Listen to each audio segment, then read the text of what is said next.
السلام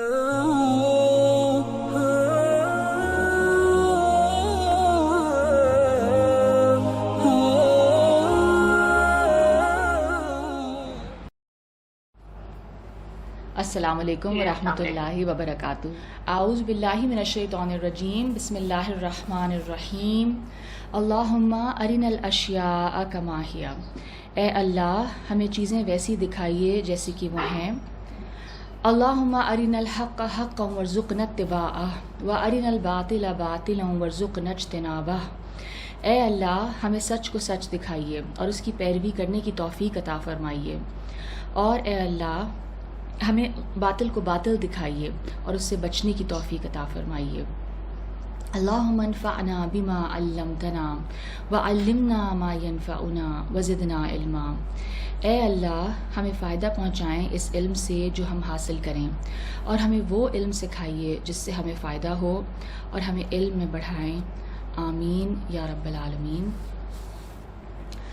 آج انشاءاللہ ہم سورہ القدر پڑھیں گے۔ سورہ القدر از the 97th surah of the holy Quran, and اس میں انشاءاللہ یہ چھوٹی سورہ ہے، مکی سورہ ہے، اینڈ صرف 5 آیات ہیں۔ اس سورہ میں انشاءاللہ پہلے سورت کی تلاوت اور ترجمہ دیکھ لیتے ہیں، اور اس کے بعد پھر اس کی تفسیر کی طرف جاتے ہیں۔ اعوذ باللہ من الشیطان الرجیم، بسم اللہ الرحمن الرحیم۔ انا انزلناہ فی لیلۃ القدر، بے شک ہم نے اس قرآن کو شب قدر میں اتارا ہے۔ وما ادراک ما لیلۃ القدر، اور آپ کو کیا معلوم کہ شب قدر کیا ہے۔ لیلۃ القدر خیر من الف شہر، شب قدر 1000 مہینوں سے بہتر ہے۔ تنزل الملائکۃ والروح فیہا باذن ربہم من کل امر، اس میں فرشتے اور روح نازل ہوتے ہیں اپنے رب کے حکم سے ہر کام پر۔ سلام ہی حتی مطلع الفجر، وہ صبح روشن ہونے تک سلامتی کی رات ہے۔ جیسے میں نے کہا یہ مکی سورہ ہے، اور اس صورت میں یعنی بہت آبویس ہے، بتایا جا رہا ہے کہ قرآن پاک لیلۃ القدر میں نازل کیا گیا ہے، ٹھیک ہے۔ اٹس کیٹیگوریکلی اسٹیٹڈ ہیئر کہ ہم نے اس قرآن کو شب قدر میں اتارا ہے۔ اللہ تعالیٰ نے نزول قرآن کی ابتدا کی وجہ سے اس رات کی فضیلت بیان کی ہے، یعنی یہ جو اس رات کی جو فضیلت ہے وہ کس چیز سے ایسوسیٹ کی ہے؟ The beginning of the revelation, یعنی نزول قرآن کی جو ابتدا ہے اس کی وجہ سے اس رات کی فضیلت اس قدر بڑھ گئی۔ جو لوگ قرآن مجید کو کوئی اہمیت نہیں دے رہے تھے، ان کو یہ بتایا جا رہا ہے کہ یہ کتاب اس قدر اہمیت اور فضیلت والی ہے کہ اس رات کو 1000 مہینوں سے افضل قرار دے دیا گیا جس میں قرآن مجید کے نزول کی ابتدا ہوئی۔ یہ وہ رات تھی جب اللہ رحمان اور رحیم نے انسان کو اس کے ان اہم ترین سوالات کے جواب دے دیے جو وہ اپنے عقل اور تجربے کے ذریعے کبھی نہیں پا سکتا تھا۔ تو اس رحمت عظیم کا یہ تقاضا ہے کہ انسان اس پر ایمان لا کر اللہ کے اس پیغام کو سمجھنے کی کوشش کرے اور اس پر عمل کرنے کی پوری کوشش کریں، تاکہ اپنی زندگی کا جو پرپس ہے، جو مقصد ہے، اس کو ہم پورا کر سکیں۔ اور یہ بھی بتایا گیا کہ اس رات میں ملائکہ یعنی فرشتے اور روح یعنی جبریل علیہ السلام کا نزول ہوتا ہے، اور اہم معاملات کے فیصلے بھی کیے جاتے ہیں، ٹھیک ہے۔ تو this is a short summary of the surah. اب اس کی ہم انشاءاللہ تفسیر شروع کرتے ہیں۔ انا انزلناہ فی لیلۃ القدر، بے شک ہم نے اس قرآن کو شب قدر میں اتارا ہے۔ وما ادراک ما لیلۃ القدر، اور آپ کو کیا معلوم کہ شب قدر کیا ہے۔ لیلۃ القدر خیر من الف شہر، شب قدر 1000 مہینوں سے بہتر ہے۔ اللہ تعالیٰ نے قرآن مجید میں قرآن پاک کے 2 نزول کا ذکر کیا ہے، یعنی بظاہر ایسے لگتا ہے کہ یعنی ان آیات میں کچھ تضاد ہے کہ ایک تو یہ ذکر آتا ہے کہ قرآن پاک کو قدر والی رات میں نازل کیا گیا، یعنی جس طرح اس آیت سے لگتا ہے کہ پورا قرآن جو ہے وہ شب قدر میں نازل ہوا، اور دوسرا یہ بتایا گیا ہے کہ قرآن بتدریج نازل ہوا ہے، یعنی it was revealed in portions, in stages, it was not revealed all together at one time. تو جو پہلا نزول ہے اس کے بارے میں ہمیں 3 اوپینینز ملتے ہیں، 3 آراء پائی جاتی ہیں. ایک تو یہ کہ پورے قرآن کو نازل کرنے سے کیا مراد ہے، یعنی کہ اگر پورا قرآن اس رات نازل ہوا تو اس سے پھر کیا مطلب ہے. تو علماء کرام کے مطابق پورے قرآن کو ایک ساتھ لوح محفوظ سے بیت المعمور پر نازل کیا گیا. ٹھیک ہے، یعنی لوح محفوظ جو ہے اللہ تعالیٰ کی جو کتاب ہے جس میں اللہ تعالیٰ کا تمام علم ہے، وہاں سے یہ آسمان دنیا بیت المعمور تک اس کو اتارا گیا قرآن پاک کو. دوسری رائے کے مطابق پورا قرآن لوح محفوظ سے اللہ تعالیٰ کی کتاب سے آسمان دنیا پر اتارا گیا. ٹھیک ہے. تیسری رائے جو مفسرین کی ہے وہ یہ ہے کہ اس کے مطابق پورا قرآن رسول اللہ صلی اللہ علیہ وسلم کے قلب مبارک پر اتارا گیا، ان کے دل پر اتارا گیا. اور یہ جو جدید اہل علم ہیں، دا ماڈرن یعنی اسکالرز جو ذرا سائنٹیفک تعبیر قرآن کی کرتے ہیں، ان کے مطابق یہ یعنی اس طرح ہوا، یعنی کہ رسول اللہ صلی اللہ علیہ وسلم کو اس کی پوری ایک طرح سے انڈرسٹینڈنگ یا پورا قرآن ان کے دل پہ اتار دیا گیا، اینڈ وقتاً فوقتاً ایز دا نیڈ اروز تو وہ آیت ان کے ذہن میں آ جاتی تھی جو اس وقت کی ضرورت تھی. تو لیکن majority of course disagree with this, but یہ کہ یہ بھی ایک اوپینین ایگزسٹ کرتا ہے. چوتھی رائے کے مطابق اس رات نزول قرآن کی ابتدا ہوئی، پورا قرآن نازل نہیں ہوا. ٹھیک ہے. ایک رائے یہ ہے کہ it was just the beginning of revelation, and صرف یہ 5 آیات ہی رسول پاک صلی اللہ علیہ وسلم کے دل پر نازل کی گئیں.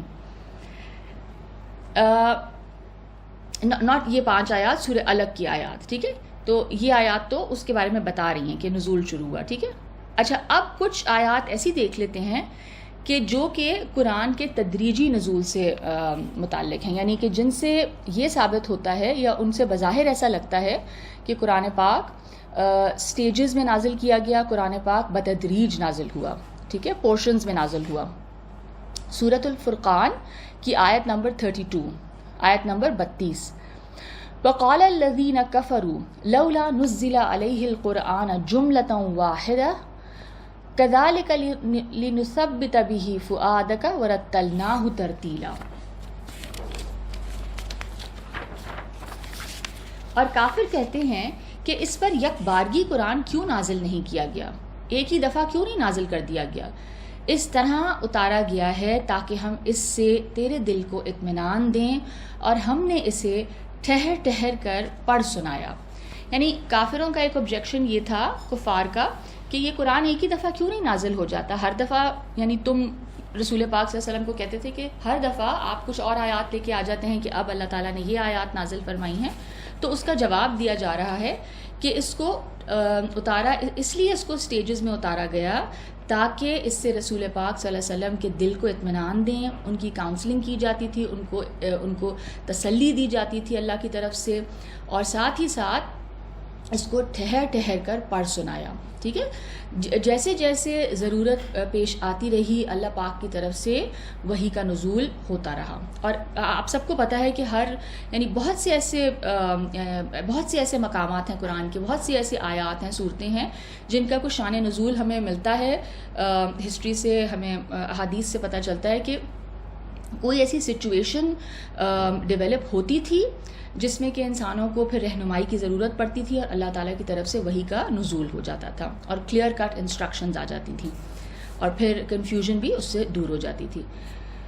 تو اس وجہ سے اس کا سٹیج وائز نزول جو ہے وہ سمجھ میں آتا ہے کہ اس میں کس قدر اللہ تعالیٰ کی حکمت ہے کہ 23 سال میں جو اس کا نزول ہوا.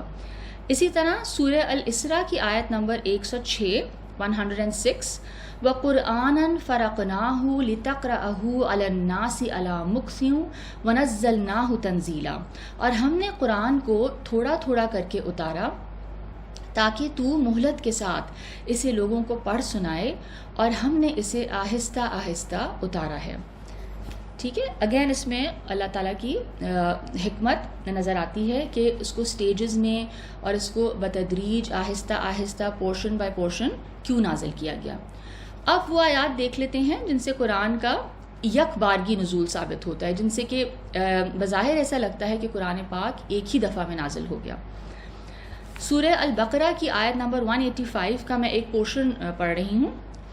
شہر رمضان الذی انزل فیہ القرآن ھدی للناس وبینات من الھدی والفرقان فمن شہد منکم الشہر فلیصم. ٹھیک ہے، the آیت کیریز آن. رمضان وہ مہینہ ہے جس میں قرآن پاک اتارا گیا، جو لوگوں کے واسطے ہدایت ہے اور ہدایت کی روشن دلیلیں اور حق اور باطل میں فرق کرنے والا ہے. سو جو کوئی تم میں سے اس مہینے کو پالے تو اس کے روزے رکھے. ٹھیک ہے، تو اب اس سے کیا لگ رہا ہے کہ جیسے رمضان وہ مہینہ ہے جس میں کہ پورا قرآن نازل کیا گیا. اس سے بظاہر ایسا معلوم ہوتا ہے اس آیت سے. اسی طرح سورہ الدخان کی آیت نمبر 3، انا انزلناہ فی لیلۃ مبارکۃ انا کنا منذرین. ہم نے اسے مبارک رات میں نازل کیا ہے، بے شک ہمیں ڈرانا مقصود تھا، ہمیں انذار کرنا مقصود تھا، وارن کرنا مقصود تھا. اس کا مقصد کیا تھا اس قرآن کا؟ کہ لوگوں کو وارن کر دیا جائے، خبردار کر دیا جائے کہ برے انجام سے بچ جاؤ. اور سورۃ القدر کی پہلی آیت جو ہم نے ابھی پڑھی، اس سے بھی کیا لگتا ہے کہ جیسے قرآن پاک ایک ہی دفعہ میں اس کا نزول ہوا.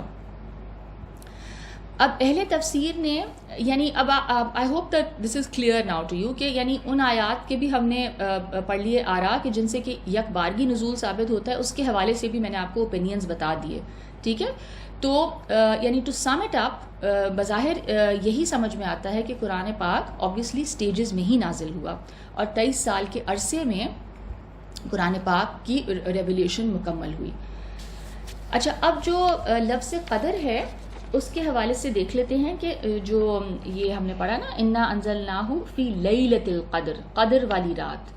ٹھیک ہے، شب قدر جس کو ہم کہتے ہیں. تو قدر کا جو لفظ ہے اہل تفسیر نے اس کے 4 معنی کیے ہیں. ٹھیک ہے، بیکاز لائک آئی سیڈ کہ one word can have several meanings and this is true for any language. ہر زبان میں یہ جو ہے ہمیں نظر آتا ہے کہ ایک لفظ کے ایک سے زائد معنی ہو سکتے ہیں.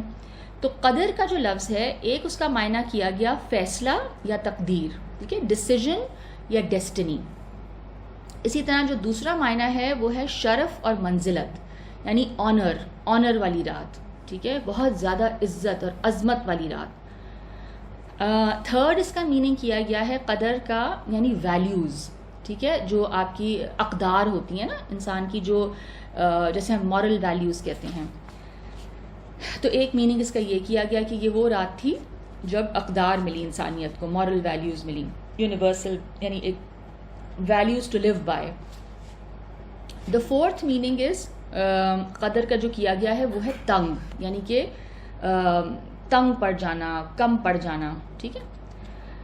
اچھا، پہلی اور جو دوسری رائے ہے فیصلہ یا تقدیر والی رات اور شرف اور منزلت آنر والی رات، اس کے مطابق اہل تفسیر جو کہتے ہیں کہ اس رات میں سال جو پورا سال آنے والا ہوتا ہے، سال بھر کے اہم فیصلے کیے جاتے ہیں. اللہ رب العزت اس رات میں انسانوں کے حوالے سے بہت اہم ڈیسیجنز لیتے ہیں، اور یہ سب ڈیسیجنز اللہ تعالیٰ کی حکمت اور علم کے اوپر بیسڈ ہوتے ہیں. اسی سے اس رات کی قدر و منزلت بھی واضح ہو جاتی ہے کہ یہ رات کس قدر عظمت والی رات ہے، کتنی امپورٹنٹ رات ہے. جیسے کہ سورہ الدخان کی آیت نمبر 4 میں ہم دیکھتے ہیں، جو میں نے ابھی 3rd آیت ریسائٹ کی تھی نا کہ اس رات مبارک رات میں ہم نے اس کو نازل کیا، اس کے بعد والی جو آیت ہے، فیہا یفرق کل امر حکیم. سارے کام جو حکمت پر مبنی ہیں اس رات طے کیے جاتے ہیں، اس رات طے پا جاتے ہیں. ٹھیک ہے، حکمت پر مبنی، اللہ تعالیٰ کی سپریم، اللہ تعالیٰ کی یعنی جو الٹیمیٹ وزڈم ہے، اس کے اوپر اللہ تعالیٰ یہ سارے فیصلے فرماتے ہیں. اچھا، اب فیصلہ یا تقدیر کے حوالے سے تھوڑی سی بات کر لیتے ہیں کہ اس رات پر جو فیصلے کیے جاتے ہیں ان سے کیا مراد ہے. اب جو جمہور اہل تفسیر ہیں، جو جمہور میجورٹی جو اہل علم ہیں، ان کا کیا خیال ہے کہ اس فیصلے سے مراد آنے والے سال کے جو اہم معاملات ہیں یا امور ہیں، جو امپورٹنٹ میٹرز ہیں، وہ ان کے حوالے سے، یعنی کائنات، یونیورس اور انسان سے متعلق اللہ تعالیٰ کا جو منصوبہ یا پلان ہے، ان کے فیصلے کیے جاتے ہیں. ٹھیک ہے. اور یہ بھی آپ نوٹ کریں کہ جو تقدیر کا جو لفظ ہے نا، وہ بھی قدر سے ہی ماخوذ ہے. قدر ہی اس کا روٹ ورڈ ہے، تقدیر کا جو ورڈ ہے. ٹھیک ہے. ڈیسٹنی کا جو روٹ ورڈ ہے وہ بھی قدر ہی ہے، قاف دال را. اچھا، اب جو ریلیجس لوگ ہیں یا جو سیکولر ہیں، مذہبی ہوں یا غیر مذہبی اہل علم ہوں، ان کا آپ سمجھیں کہ جن مسائل میں شدید اختلاف پایا جاتا ہے، یعنی ایک بہت زیادہ ایک ڈفرینس آف اوپینین ایگزسٹ کرتا ہے، ان میں سے ایک بہت بڑا اور بہت امپورٹنٹ مسئلہ تقدیر کا بھی ہے. ایز یو آل نو کہ اس پہ کتنی ڈبیٹ ہوتی ہے کہ کیا ہر چیز ڈیسٹنڈ ہے، ہر چیز ڈیسٹنڈ ہے، ہر چیز لکھ دی گئی ہے، پہلے سے ڈیسائیڈڈ ہے، یا پھر انسان کے پاس بھی کچھ اختیار ہے اور ارادہ ہے.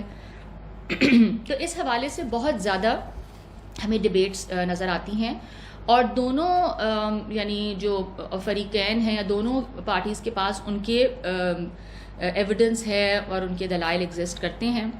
اگر ہم تقدیر کا مطلب یہ لیتے ہیں کہ سب کچھ طے شدہ ہے، تو اس سے پھر کیا ہوگا؟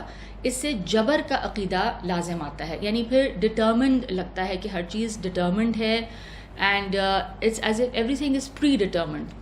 ٹھیک ہے. تو ہر چیز ڈیسٹنڈ ہے، تو وہ جبر کا عقیدہ آ جاتا ہے. یعنی پھر اس میں پھر ایسے لگتا ہے کہ انسان کی کوئی آزادی ہے ہی نہیں، کہ اس کے جو عمل بھی ہیں وہ بھی شاید لکھ دیے گئے ہیں، اس کے تو اختیار میں کچھ ہے ہی نہیں پھر. تو اسی لیے پھر کچھ اہل علم نے تقدیر کا مطلب یہ بیان کیا ہے کہ اس سے مراد، اس تقدیر سے، ڈیسٹنی سے مراد ہر شخص کے انفرادی اعمال اور افعال نہیں ہیں، یعنی انڈیویجول ایکشنز نہیں ہوں گے ہر شخص کے. اس ڈیسٹنی میں یہ سب چیزیں نہیں لکھی گئیں کہ میں یعنی فرا جو ہے وہ آج یہ کرے گی، یہ کام کرے گی، پھر یہ کرے گی، پھر یہ اچھا کام کرے گی اور یہ برا کام کرے گی. نو، اس میں ہر شخص کے انڈیویجول جو اس کے جو معاملات ہیں، جو اس کے ایکشنز ہیں، وہ نہیں لکھے گئے، بلکہ اللہ تعالیٰ نے قوانین مقرر کر دی ہیں. اللہ تعالیٰ نے کچھ لاز بنائے ہیں، اور وہ جو ہے نا وہ ہیں تقدیر، اور وہ انسان کو پھر مکمل اختیار دے دیا، یعنی وہ لاز تو فکس کر دیے. ٹھیک ہے. Those laws are unchangeable. انسان کی فزیکل باڈی کے حوالے سے اور کائنات کے حوالے سے کچھ قوانین ایسے بنا دیے جو نہیں چینج ہوتے، لیکن ساتھ ہی ساتھ انسان کو مکمل اختیار دے دیا ہے کہ وہ جو عمل کرنا چاہے وہ کر سکتا ہے. ٹھیک ہے. وہ اپنا ایکشن، اپنا رسپانس چوز کر سکتا ہے. He is free to choose his response اور ہز ایکشن. لیکن اب جو نتیجہ اس کے ایکشن کا نکلے گا، ٹھیک ہے، مثلا میرے ایک ایکشن کا ایک ری ایکشن ہوگا نا، یعنی میں کچھ کرتی ہوں تو آگے سے یعنی نیچر سے یا کسی انسان سے اس کا رسپانس بھی تو مجھے ملے گا نا. میں کوئی اچھی بات کروں تو اس کا بھی رسپانس ملے گا، کوئی بری بات کروں، کوئی ہرٹفل بات کروں گی تو اس کا بھی رسپانس ملے گا. تو اب جو میں نے ایکشن کیا ہے، اب اس کا جو نتیجہ نکلے گا نا، وہ پھر کچھ قوانین ہیں، ان کے مطابق وہ نتیجہ نکلے گا. جو لوگ تقدیر کا پہلا والا مفہوم لیتے ہیں کہ ہر چیز طے شدہ ہے، تو انہوں نے پھر تقدیر کی دو قسمیں کی ہیں. ایک وہ کہتے ہیں کہ تقدیر مبرم ہے، اور ایک ہے تقدیر معلق. یعنی مبرم سے مراد ہیں کہ اللہ کے وہ قوانین اور فیصلے ہیں جو کہ غیر متبدل ہیں، ان چینجنگ ہیں. کچھ تو ایسے فیصلے ہیں جو بالکل اٹل ہیں. ٹھیک ہے. مثلا کیا ہو سکتا ہے اس میں مثال، یعنی سورج مشرق سے نکلے گا. ٹھیک ہے. تو کتنے ہزاروں لاکھوں سال ہو گئے ہیں تو یہ سورج مشرق سے ہی نکلتا ہوا آ رہا ہے اور مغرب میں غروب ہوتا ہے. تو کچھ جو یونیورسل قوانین ہیں وہ ایسے ہیں، اور انسان کی باڈی کے حوالے سے بھی جیسے میں نے کہا فزیکل دنیا میں وہ ایسے ہیں جو ان چینجنگ ہے، وہ تقدیر میں لکھ دیے گئے ہیں. تقدیر معلق کیا چیز ہے؟ تقدیر معلق، الگ یعنی ہینگنگ، یہ ایسی چیز ہے جو کہ ہینگنگ ہے. ٹھیک ہے. It's not fixed. تو اس سے مراد وہ امور ہیں جن میں دعا اور تدبیر، یعنی آپ دعا کریں اور آپ کوئی اس کے لیے کوئی عمل کریں، کوئی ایکشن کریں تو اس سے تبدیلی ہو سکتی ہے. ٹھیک ہے، تو کچھ چیزیں ڈیسائیڈڈ نہیں ہیں، کچھ چیزیں ہینگنگ چھوڑ دی گئیں کہ جس میں کہ انسان دعا کرے گا اور ایفرٹ کرے گا تو ہو سکتا ہے کہ وہ چیز بدل جائے، وہ ایسے ہی نہ رہے. ٹھیک ہے، مثلاً کوئی ایسی بیماری ہے جو کہ جس میں کہ انسان مبتلا ہو جائے اور پھر اس کو یعنی کافی زیادہ طبیعت خراب بھی ہو جائے، اور اب فار ایگزامپل جیسے اللہ رحم کرے جیسے کووڈ ہے، اب اگر کسی کو ہو جاتا ہے تو اس میں بچنے کے بھی چانسز ہیں، بلکہ زیادہ چانسز ہیں بچنے کے، اور شدید بیمار ہو کر ڈیتھ کے بھی چانسز ہیں. تو یہ ایک طرح سے معلق چیز ہو گئی. اس میں انسان تدبیر کرے گا، ہر طرح سے اپنا علاج کی کوشش کرے گا اینڈ ساتھ ہی ساتھ دعا کرے گا، تو یہ پھر ہو سکتا ہے کہ اللہ تعالیٰ اس انسان کو اس بیماری سے شفا دے دیں. لیکن اب یہ بات آپ ذہن میں رکھیں کہ جو لوگ تقدیر کا مطلب یہ لیتے ہیں کہ سب کچھ طے شدہ ہے نا، اس میں بھی دو گروہ بن گئے. پھر ایک جو گروپ تھا وہ جبریہ ہیں. جبریہ فرقہ اب ایز اے فرقہ، as a sect they don't exist any more, but اگر آپ ان کے بارے میں پڑھیں تو وہ ایک باقاعدہ ایک فرقہ بنا تھا. اینڈ وہ جو ہیں اوبیسلی وہ پھر اس بات کے قائل ہو گئے تھے کہ ہر چیز لکھی گئی ہے، وہ انسان کے اعمال، ایکشنز، ہر چیز کو کہتے تھے پری ڈٹرمنڈ ہے، اور اللہ نے جیسا چاہا ویسا اللہ نے بنا دیا، اور اللہ تعالیٰ ہی کا فیصلہ ہے. کسی کو اللہ نے ایسا بنایا اور اسی سے وہ اعمال بھی کروائے، اور پھر اللہ آگے بھی اس کے ساتھ جو معاملہ کرنا چاہے کرے. ٹھیک ہے، ایک تو یہ فرقہ بنا، اور دوسرے وہ ہیں جن کا خیال ہے کہ اس عقیدے سے جبر لازم نہیں آتا. یعنی اللہ کو پتہ ہے، کیونکہ اللہ تعالیٰ نے اپنے علم کو لکھا ہے. ٹھیک ہے، یعنی اللہ کو یہ پتہ ہے کہ میں آج یہ کام کروں گی. ٹھیک ہے نا، آن دس ڈیٹ آف دس ایئر، یا اس پورے سال میں ہر دن میں نے کیا کیا کرنا ہے. ایک انڈیویجول کا معاملہ ہو گیا، یہ قوم کا معاملہ، یعنی اللہ تعالیٰ کیونکہ یعنی علام الغیوب ہے، اللہ تعالیٰ کا علم جو ہے وہ ہر چیز پر چھایا ہوا ہے، ہر چیز کا احاطہ کیا ہوا ہے. تو اس دوسرے فرقے کے مطابق اللہ تعالیٰ چونکہ علم کل کے مالک ہیں، اس لیے اللہ تعالیٰ نے اپنے اس علم کو لکھ لیا ہے. یعنی ایک اندازہ ہے اللہ تعالیٰ کا، یا اس علم کو اللہ تعالیٰ نے ایک طرح سے ضبط تحریر میں لے لیا ہے. عمل اس کا اپنا ہی ہوگا، جس کی اس کو آزادی تھی، اور یہ بات اللہ کے علم میں تھی کہ وہ انسان اپنے اس اختیار کو استعمال کرتے ہوئے وہ عمل کرے گا. بس اللہ تعالیٰ کو یہ معلوم تھا. بہرحال لیکن ایسا نہیں ہے کہ وہ انسان کسی جبر کے تحت وہ کام کر رہا ہے. اسی لیے اس کو تقدیر میں لکھا ہوا ہونا یا طے ہوا ہونا کہا جاتا ہے. اب یہ معاملہ تھوڑا سا مشکل ہے ٹو انڈرسٹینڈ، تو اگر آپ کے اس حوالے سے کوئی سوالات ہیں تو please keep them in mind اور note them down, and we can talk about it after the class. So because this is it can be very confusing, and یہ معاملہ مشکل بھی ہے. بٹ بہرحال اگر ہم اس ڈسکشن کو ریپ اپ کریں، اس بحث کو اگر سمیٹیں، تو ہم یہ کہہ سکتے ہیں کہ معاملہ کیا ہے، جبر اور قدر کے درمیان ہے. ٹھیک ہے، یعنی مادی دنیا میں جیسے میں نے کہا جو فزیکل ورلڈ ہے اس میں جبر ہے، اس میں بہت ساری چیزیں ڈٹرمنڈ ہیں، فکسڈ ہیں. ہمیں نظر آتا ہے کہ ہر جگہ قانون لاگو ہیں، آگ جو ہے وہ ہمیشہ جلائے گی. ٹھیک ہے، یعنی ہر چیز کے پرنسپلز ہیں، اور those laws are unchanging, وہ نہیں بدلتے. اور انسان بھی اگر ہم دیکھیں تو اپنے جو اس کی فزیکل باڈی ہے، جو اس کا مادی پہلو ہے، اس لحاظ سے انسان بھی جبر کا شکار ہے. یعنی سانس لینا ہماری مجبوری ہے زندہ رہنے کے لیے، اسی طرح پانی پینا مجبوری ہے، کھانا کھانا. اگر کوئی ان سب چیزوں کو ڈینائی کرے اور وہ کہے کہ نہیں میں کھانے کے بغیر زندہ رہ کے دکھا سکتا ہوں، تو وہ نہیں رہ سکتا. ٹھیک ہے، تو اس حوالے سے تو جبر ہے، اللہ کا قانون اس کی باڈی پہ لاگو ہے، اور اسی قانون کے تحت اس کی پوری باڈی فنکشن کر رہی ہے. ذرا سی ایک چیز ادھر سے ادھر ہو گئی تو کیا ہوگا، پورا سسٹم خراب ہو سکتا ہے. تو یہ ایک طرح سے یہ بھی اگین جبر کا قاعدہ ہے. یہ لاز ہیں جو کہ ان پلیس ہیں ہماری باڈی پہ بھی، اور ہم بھی اس حوالے سے ان لاز کے تحت ہی ہم زندگی گزارتے ہیں. ٹھیک ہے، ہم ان لاز سے ابو ہو نہیں سکتے. البتہ اپنے ایمانی اور اخلاقی پہلو کے حوالے سے، یعنی جو ہم عقیدہ فارم کرتے ہیں اس دنیا میں، ٹھیک ہے، ایز این اڈلٹ، ٹھیک ہے، ایز چلڈرن تو ٹھیک ہے ہماری کنڈیشننگ کی جاتی ہے، پیرنٹس ہماری کنڈیشننگ کرتے ہیں, ہمیں سکھاتے ہیں اور ہم اسی عقیدے پہ قائم ہو جاتے ہیں. لیکن ایز اڈلٹس پھر you are free to think about your beliefs and you are free to think about your actions. تو آپ ایک اس حوالے سے آپ آزاد ہیں, آپ کو اللہ نے انڈیپینڈنٹ تھاٹ دی ہے اور آپ اپنے ایکشنز میں بھی انڈیپینڈنٹلی ڈیسیجنز لے سکتے ہیں, ججمنٹ آپ چیزوں کے حوالے سے کر سکتے ہیں. تو اس حوالے سے انسان آزاد ہے, ٹھیک ہے. اور اگر اس پہلو سے ہم یہ کہیں کہ انسان آزاد نہیں ہے, اس پہلو سے آزادی کو تسلیم نہ کریں کہ نہیں انسان تو ارادہ بھی نہیں کچھ کر سکتا, وہ بھی پری ڈٹرمنڈ ہے, وہ بھی رب کی طرف سے, وہ تو اپنا ہاتھ نہیں اٹھا سکتا, تو پھر اخلاق اور شریعت کے احکامات کے حوالے سے انسان کیسے جواب دہ ہو سکتا ہے؟ پھر تو ہی از ناٹ آنسریبل. پھر آپ یعنی معاشرے میں ریفارمز کے حوالے سے, قانون نافذ کرنے کی, پھر یہ ساری چیزیں پوائنٹلیس ہو جاتی ہیں نا پھر. اور ایجوکیشن, اس میں جو آپ تربیت کرنا چاہ رہے ہیں, یعنی انسان اگر فکسڈ ہی پیدا ہو گیا اور وہ انچینجبل ہے, بس اس نے وہی کرنا جو لکھ دیا گیا ہے, تو پھر تو کوئی اس میں تبدیلی کا کوئی امکان ہی نہیں ہے پھر تو اور اسی طرح جواب دہ بھی نہیں ہے پھر وہ. He is not answerable for his actions because Allah نے جو لکھ دیا بس اس نے وہی کیا.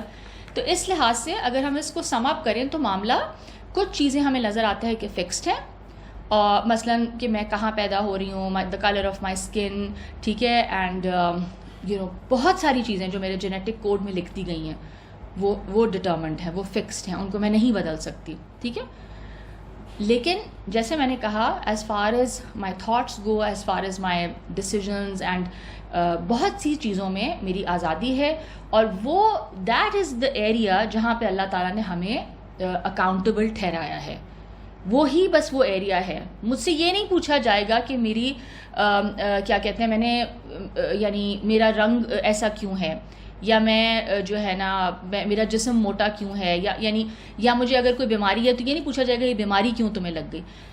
ان حوالوں سے تو میں مجبور ہوں نا. تو ان چیزوں میں, جن چیزوں میں میری کوئی آزادی نہیں ہے تو پھر کوئی آنسریبلٹی بھی نہیں ہے, ٹھیک ہے. تو انہی چیزوں میں انسان آنسریبل ٹھہرایا جائے گا جس میں کہ اللہ تعالیٰ نے اس کو فریڈم دیا. اچھا, اب یہ رات 1000 راتوں سے بہتر ہے. یہ کہا گیا کہ یہ رات 1000 راتوں سے بہتر ہے, مگر 1000 مہینوں سے بہتر ہے, 1000 مہینوں سے بہتر ہے, مگر یہ ذکر نہیں کیا گیا کہ کس حوالے سے بہتر ہے. یعنی اسی طرح جو الف کا ورڈ استعمال ہوا, الف جو عربک میں 1000 کو کہتے ہیں, ٹھیک ہے. یہاں جو کہا گیا نا لیلۃ القدری خیر من الف شہر, لیلۃ القدر بہتر ہے 1000 مہینوں سے. تو الف شہر, الف کا جو ورڈ ہے اس کا کیا مطلب یہ ہے کہ 1000 ہی اس کا متعین عدد ہی اس کا مطلب ہے, کہ یا پھر اس سے مراد محض کثرت ہے. بیکاز سم ٹائمز آپ کہتے ہیں میں نے 1000 دفعہ, ہم بھی اپنی زبان میں کہتے ہیں 1000 دفعہ فون کیا تمہیں, میں نے 1000 دفعہ میں نے یہ بات کی ہے. تو وہ اٹس ناٹ دیٹ ایکچولی 1000 دفعہ کاؤنٹ کر کے, but it just signifies abundance کہ میں نے بہت زیادہ دفعہ کیا. تو اب یہ ایک اور رائے یہ ہے کہ یہ ابنڈنس کے لیے استعمال ہوا ہے. اچھا, اور یہ رات کس حوالے سے افضل ہے, کس حوالے سے یہ رات اتنی سپیریئر ہے, اس بارے میں ہم دیکھتے ہیں کہ تمام سنی اور شیعہ مفسرین کا خیال ہے کہ عبادت پر ملنے والے اجر و ثواب کے حوالے سے یہ باقی راتوں کی نسبت افضل ہے, ٹھیک ہے. جو عبادت ہم اس رات کرتے ہیں تو یہ اللہ تعالیٰ نے جو فضیلت بیان کی 1000 مہینوں سے بہتر ہونے کی, تو ان مفسرین کے مطابق یہ عبادت کے حوالے سے یہ رات سپیریئر ہے. یعنی اس عبادت پہ ملنے والا جو ثواب ہے وہ 1000 مہینوں میں کی جانے والی عبادت کے برابر ہے یا اس سے بھی زیادہ ہے.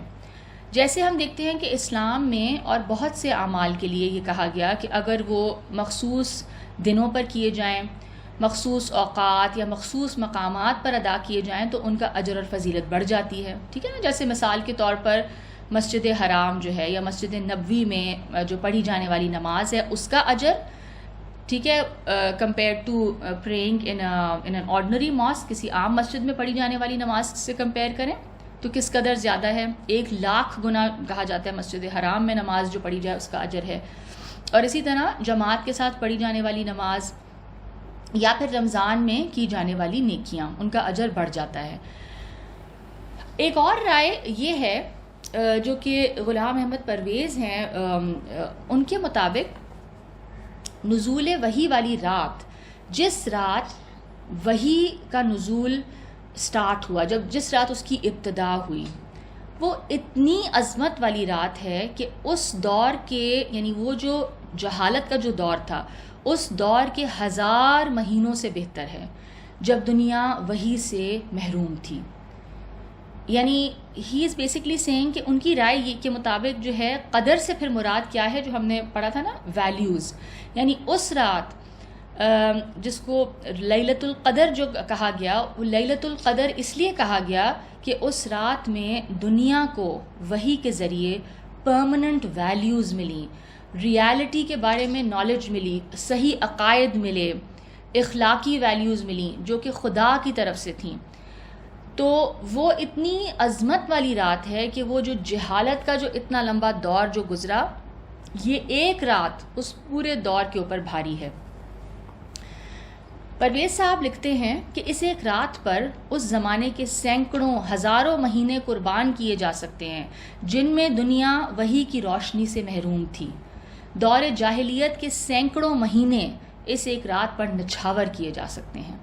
یعنی یہ اللہ تعالیٰ کی اس قدر مرسی ہے انسانوں پر، ٹھیک ہے. اور سورہ رحمان کی آیت جو فرسٹ آیت ہے اور سیکنڈ آیت، الرحمن علم القرآن، ٹھیک ہے. اللہ تعالیٰ کی رحمت جب جوش میں آئی، یعنی شدید، یعنی رحمان از انفینٹ مرسی، لمٹ لیس مرسی. جب اللہ تعالیٰ اپنی یعنی رحمت کا اظہار اللہ تعالیٰ انسانوں پہ کرنے لگے، بے تحاشا رحمت، تو وہ اظہار کس طریقے سے ہوا؟ وہ قرآن پاک کے نزول سے ہوا کہ انسانوں کو ان کی زندگی کا مقصد، الٹیمیٹ ریالٹی، ان سب چیزوں کے بارے میں انفارم کر دیا گیا جو انسان کبھی بھی نہیں جان سکتا تھا، نہ اپنی عقل سے، نہ کسی اور سورس سے، کیونکہ وہ سب چیزیں ہڈن ہیں انسان سے. تو یہ سب سے بڑا کرم اللہ تعالیٰ کا انسانوں کے اوپر ہوا. تو ایک اور رائے یہ ہے کہ وہ 1000 مہینے جس سے یہ رات بہتر ہے، وہ بنو امیہ کا عرصہ اقتدار ہے، because that was a dark period in history. اور اس پر ایک روایت ہے جو سنی اور شیعہ دونوں کی کتابوں میں موجود ہے. حضرت حسن بن علی روایت کرتے ہیں کہ ایک دن حضور صلی اللہ علیہ وسلم نے خواب میں بنو امیہ کو آپ صلی اللہ علیہ وسلم کے منبر پر بندروں کی طرح اچھل کود کرتے ہوئے دیکھا. تو حضور پاک صلی اللہ علیہ وسلم کو یہ بات بہت ناگوار گزری.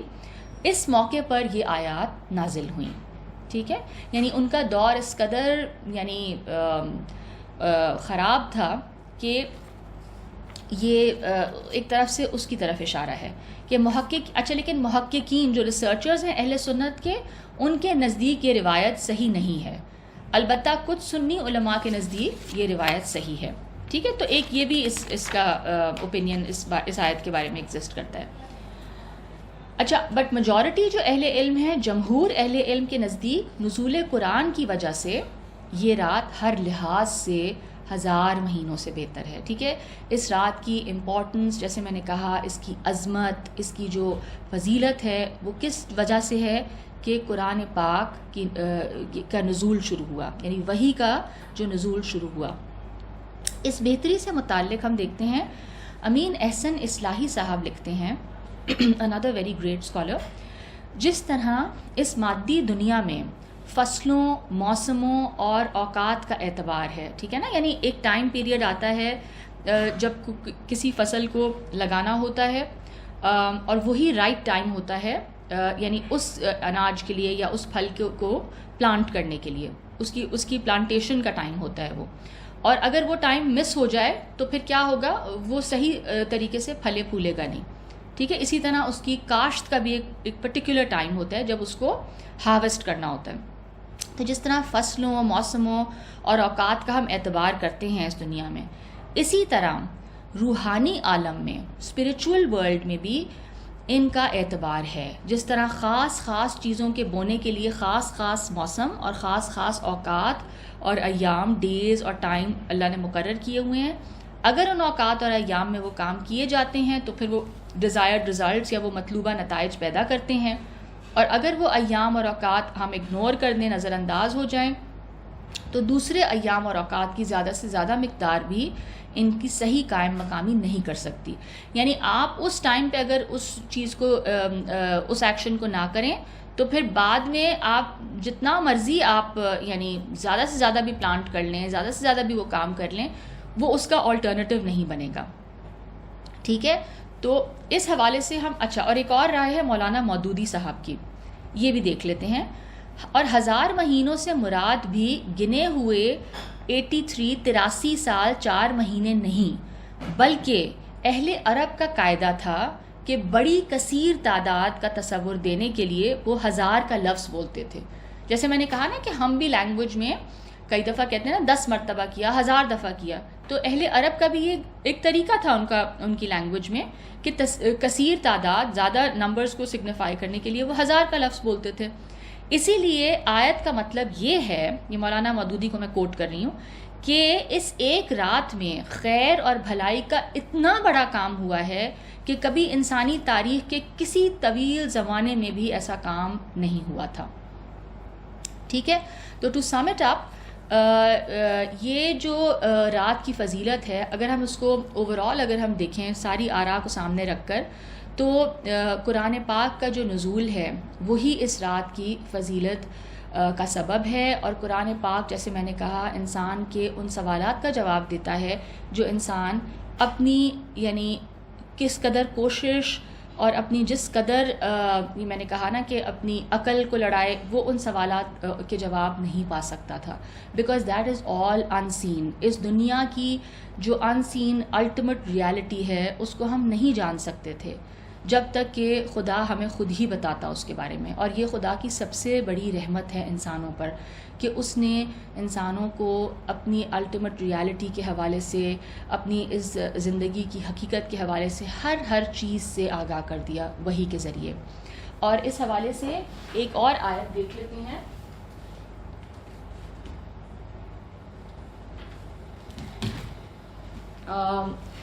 سورہ یونس کی ایک آیت ہے,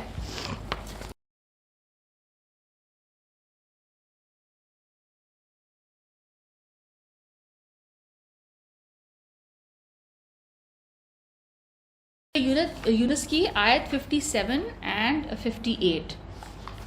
اس میں اللہ تعالیٰ فرماتے ہیں,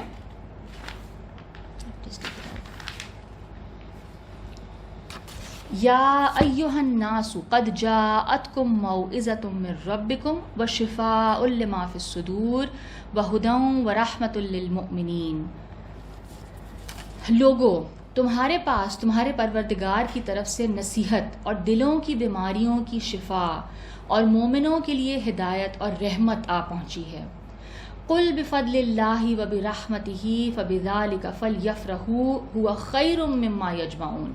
کہہ دو کہ یہ کتاب خدا کے فضل اور اس کی مہربانی سے نازل ہوئی ہے, تو چاہیے کہ لوگ خوشیاں منائیں, لوگ اس کو سیلیبریٹ کریں, لوگ اس سے خوش ہوں.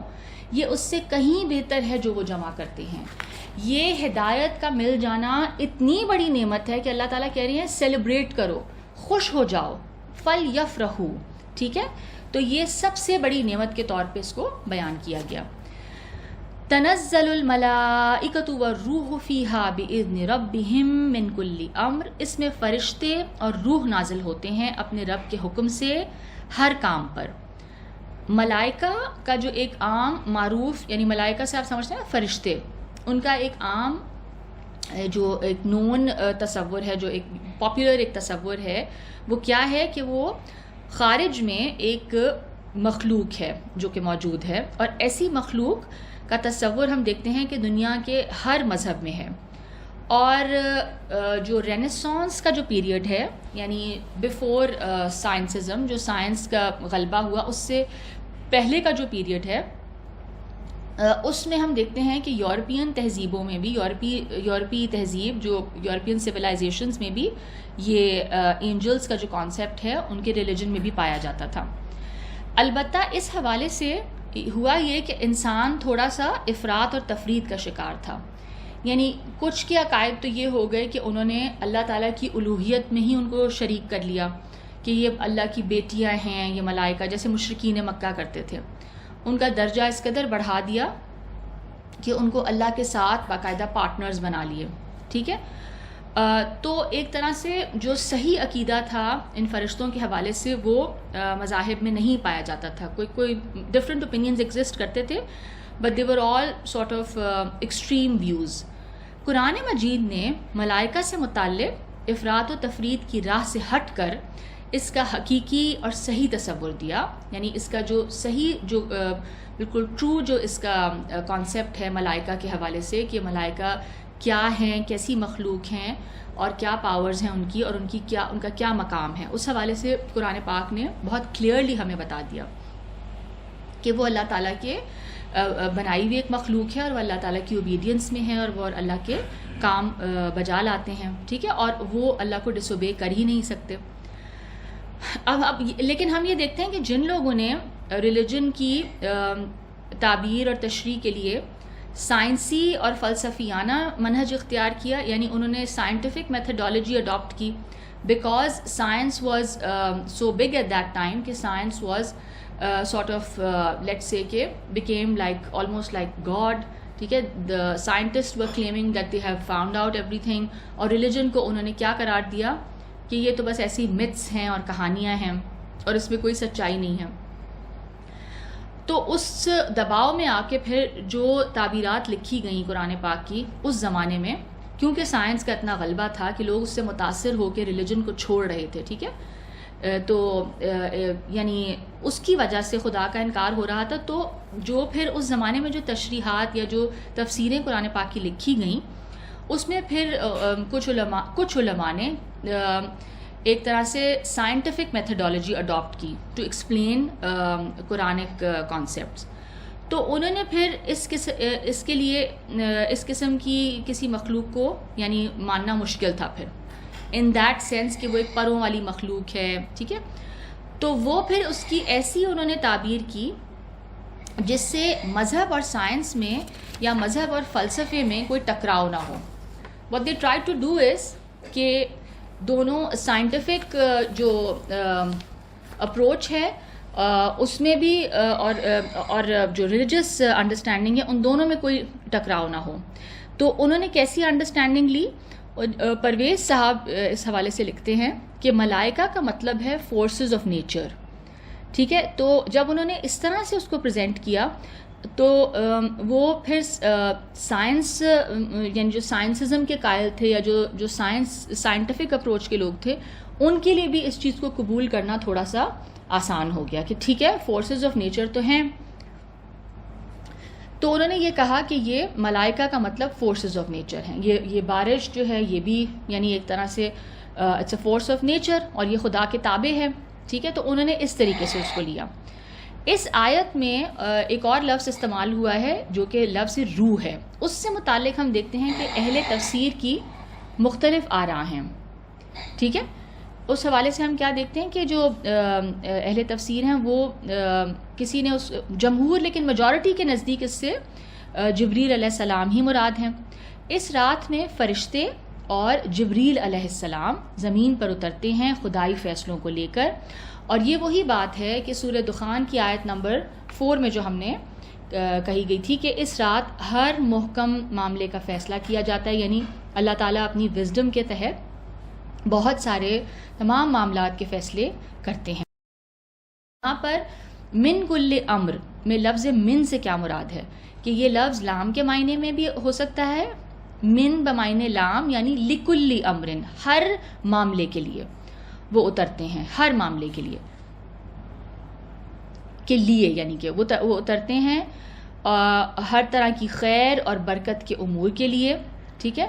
اور یہ با جو ہے یہ با بمعنی با بھی ہو سکتا ہے یعنی وہ اترتے ہیں ہر حکم کے ساتھ یعنی اللہ کے حکم کے ساتھ اترتے ہیں وہ. ٹھیک ہے. یا اس کے پرفارم کرنے کے لیے یا اللہ کے حکم کے ساتھ. تو دونوں میننگز ہو سکتے ہیں.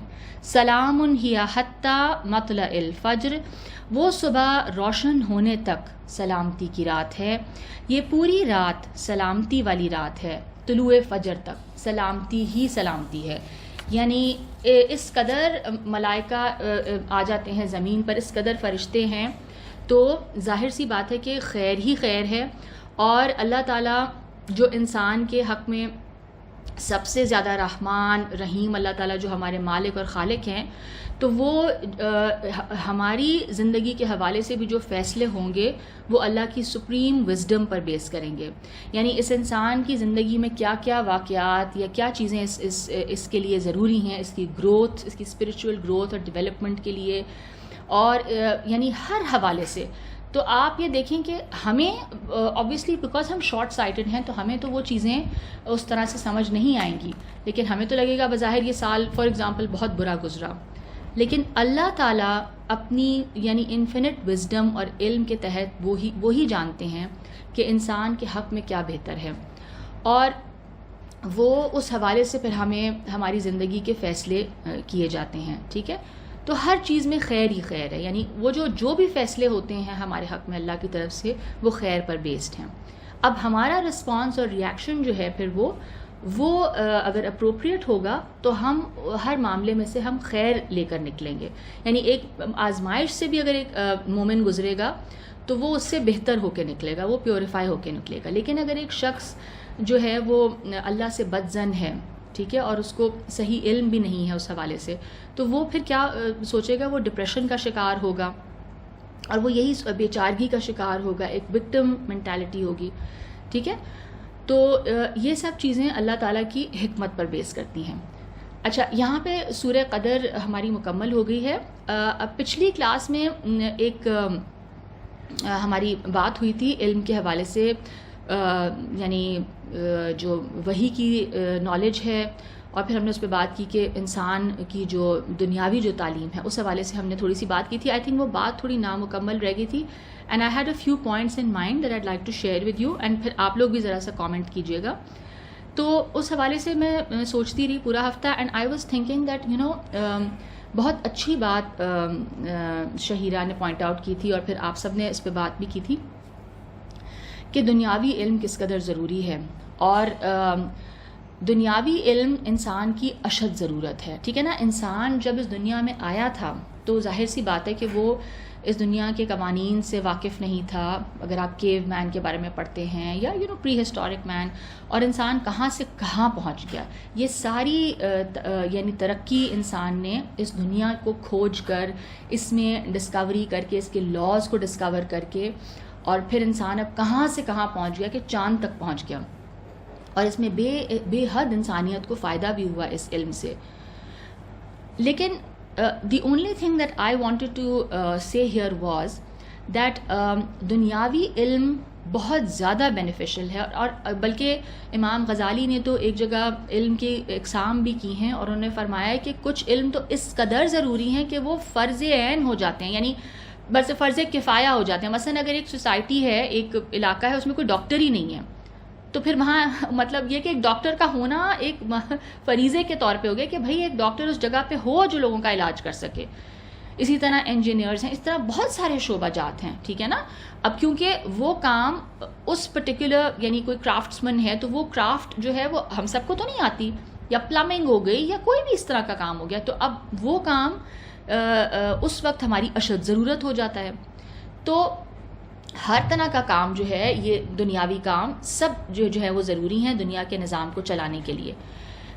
دی only thing that we need to understand here is کہ جب انسان جس نے دنیا کا علم خوب حاصل کیا ہوا ہے اور وہ بہت ترقی کر رہا ہے، اگر وہ وحی کی روشنی سے محروم ہے، ٹھیک ہے، تو اس کے اندر وہ پرسنالٹی ڈیولپ نہیں ہوئی، وہ تقوی ڈیولپ نہیں ہوا، تو یہ بہت زیادہ پاسبل ہے کہ وہ اس نالج کو بجائے انسانوں کو فائدہ پہنچانے کے مس یوز کرے.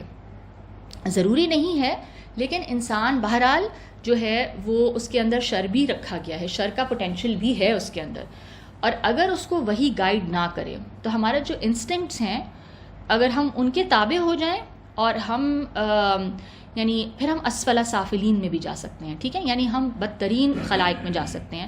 اور ہمیں اس کی مثال نظر آتی ہے کہ جب انسان دشمنی پر اترتا ہے اور جب وہ خدا خوفی ختم ہو جاتی ہے اس کے اندر، اور وہ انسٹنکٹ کو الاؤ کر دیتا ہے ٹو ٹیک اوور، تو وہ جو اس کی نالج ہے نا، وہ اس سے جس قدر ڈسٹرکشن کر سکتا ہے. I mean I am just giving a small example. ایک ڈاکٹر اگر کرپٹ ہو جائے یا امورل ہو ڈاکٹر، تو آپ امیجن کر سکتے ہیں کہ وہ اپنے یعنی اس پروفیشن میں ہی از پلینگ ود لائفز، وہ انسانوں کی جانوں سے کھیل رہا ہے، ٹھیک ہے. اور اسی طرح جس لیول پہ جتنی آپ کی طاقت ہے، آپ اس نالج اور اپنے اس ایکسپرٹیز سے اتنا زیادہ نقصان بھی پہنچا سکتے ہیں. قرآن پاک میں اگر ہم مثالیں دیکھیں حضرت یوسف علیہ السلام کی، حضرت یوسف علیہ السلام اپنی جو کچھ دنیاوی نالج انہوں نے حاصل کی، لیونگ ان دیٹ جو ایک جس گھرانے میں وہ رہے، حالانکہ وہ ایز اے سلیو رہے لیکن تعلیم بہرحال انہوں نے لی، اکنامکس پڑھی، فائنانس پڑھی، جو بھی پڑھی، اور پھر وہ جیل میں بھی کچھ نالج گین کرتے رہے. And then when he became finance minister in that, یعنی وہ بادشاہ کے ساتھ انہوں نے کام کیا، تو وہ جو بادشاہ کا خواب تھا کہ اس کو انٹرپریٹ بھی صحیح طرح کر سکے وہ، اور بہرحال اس کے بعد جو انہوں نے اصل کام کیا وہ کیا تھا کہ اس غلے کو محفوظ کیسے کرنا ہے. اور آپ یہ دیکھیں کہ اس کے بعد نہ صرف اپنی قوم کو فائدہ پہنچایا بلکہ نیبرز، جو نیبرنگ اقوام تھیں یا نیبرنگ ایریاز تھے، وہ بھی قحط سالی کا شکار تھے، ان تک کو سسٹین کرنے کا وہ ذریعہ بنے. تو انہوں نے کس قدر یعنی کہ بینیفیشل انسان وہ بنے، اس نالج اور اس یعنی ایکسپرٹیز کے ساتھ انہوں نے، آپ یہ دیکھیں نا کس قدر لوگوں کو فائدہ پہنچایا. تو یہ قرآن پاک میں اللہ تعالیٰ نے مینشن کیا، تو اس کی وجہ یہی ہے کہ وہ نالج اور ایکسپرٹیز جب وحی الہی کے تابع ہو اور آپ ان ویلیوز کو سامنے رکھیں، تو پھر آپ اس نالج سے جس قدر فائدہ پہنچا سکتے ہیں انسانوں کو، اٹس انبلیویبل. اور اسی طرح سورہ کہف میں اگر آپ دیکھیں تو ایک بادشاہ کا ذکر ہے ذوالقرنین، اور اس کی ایکسپیڈیشنز کا ذکر ہے. سورہ کہف تو ہم ہر جمعے کو مطلب یعنی مسنون ہے پڑھنا. تو اگر آپ اس پورشن کو دیکھیں تو اس میں وہ جو بادشاہ ہے اس کے حوالے سے کیا بتایا گیا کہ اس نے ہر ایکسپیڈیشن کی انسانیت کی بہتری کے لیے. کہیں پہ کوئی لوگ تھے جن کے سر پہ کوئی، وہ کہتے ہیں ہمارا ستر کوئی نہیں ہے، کوئی سایہ نہیں ہے، ان کو گھر بنا کے دیے. اس کے پاس ریسورسز تھیں، اس کے پاس ایکسپرٹیز تھی، مین پاور تھی، اور وہ ہر ایکسپیڈیشن میں انسانوں کا فائدہ ہی کرتا چلا گیا. پھر وہ دیوار بنائی، ٹھیک ہے. کوئی وحشی قوم تھی یاجوج ماجوج، وہ جس قدر وہ خون ریزی پھیلا رہے تھے، تو ان سے بچانے کے لیے ایک قوم کو وہ دیوار باقاعدہ اس نے وہ جو مولٹن کاپر پور کر کے اور وہ فورٹیفائی کر کے جو دیوار بنائی. آپ یہ دیکھیں نا کہ، اور پھر اللہ تعالیٰ نے اس کی تعریف کی اور اس نے کیا کہا کہ یہ ھذا من فضل رب، یہ میرے رب کا فضل ہے. تو جو ایک شخص جو وحی کی تعلیم کی روشنی میں پھر کام کرے گا نا، تو وہ سب چیزیں بینیفیشل ہوں گی. اور وہ اس قدر، اور اسی لیے وہ دعائیں جو حدیث میں جو مینشن ہے نا کہ مچھلیاں تک دعائیں کرتی ہیں، وہ اس لیے کہ علم والا شخص پھر جو واقعی میں اللہ کا علم رکھتا ہے اور متقی ہے، پھر وہ وہ کائنات کے لیے بینیفیشل بنے گا. وہ ڈسٹرکٹیو انسان نہیں ہو سکتا. وہ یعنی وہ ہر لیونگ بینگ کے لیے وہ بینیفیشل ہوگا کیونکہ وہ خدا خوفی رکھتا ہے، ٹھیک ہے، اور وہ اپنی حدود کے اندر رہ کر کام کرے گا. تو that was the only point that was in my mind, اور میں نے کہا کہ یہ میں آپ سے شیئر کروں.